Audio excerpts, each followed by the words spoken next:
முல்லை பெரியார் அணை நீர்பிடிப்பு பகுதியில் அதிக மழைகள் வரக்கூடிய காலங்களில் நீர் 152 அடியாக தேக்கக்கூடிய சூழ்நிலை வருகின்ற காலங்களில் எல்லாம் கேரளாவிலே அரசியல் செய்யக்கூடிய ஒரு சில நபர்களால் அணை வலுவிழந்து இருக்கிறது, அணைக்கு வெடிகுண்டு புரளி ஏற்பட்டு இருக்கிறது என்று பல்வேறு விஷயங்களை சொல்லி நம்முடைய நீர் கொள்ளளவு உரிமையை நீர் தேக்குவதை தடுத்து வருகிறார்கள்.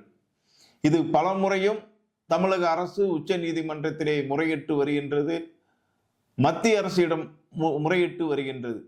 இந்த சூழ்நிலையில இங்கிலாந்து, UK, ஐரோப்பிய நாடுகளில் முல்லை பெரியார் அணை போன்று வலுவான அணைகள் இன்றளவும் ஐரோப்பிய நாடுகள்ல 150க்கும் மேற்பட்ட முல்லை பெரியார் அணையை விட 30 மடங்கு, 40 மடங்கு, 50 மடங்கு நீர் கொள்ளளவை கொண்ட அணைகள், அந்த அணைகள்லாம் கட்டப்பட்டு 300, 400, 500 ஆண்டு காலம் பழமை வாய்ந்த அணை அங்கே வலுவாக பலமாக இருக்கிறது. அப்பேற்பட்ட அணைகள் அங்கே வலுவாக இருக்கும் பொழுது அங்கே அணைகளை கட்டிய வல்லுநர் ஐயா இன்ஜினியர் பென்னிக்குக் அவர்கள் அதே வல்லமையுடன் வலிமையுடன் கட்டிய முல்லை பெரியார் அணையை வலு இழந்து இருக்கிறது என்று தவறான செய்தியை பரப்புவது மிகப்பெரிய கண்டனத்துக்குரியது.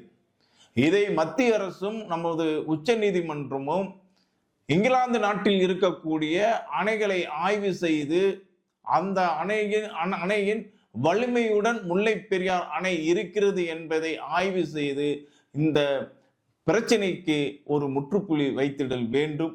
இது தொடர்கதையாக வந்து கொண்டே இருக்கிறது. ஆண்டுதோறும் எப்படி மழை வருகிறதோ அது போன்று முல்லை பெரியார் அணை பிரச்சனையும் வந்து கொண்டே இருக்கிறது. இது எதிர்கால சந்ததிகளுக்கும் இதே போராட்டம் நீடிக்க கூடாது.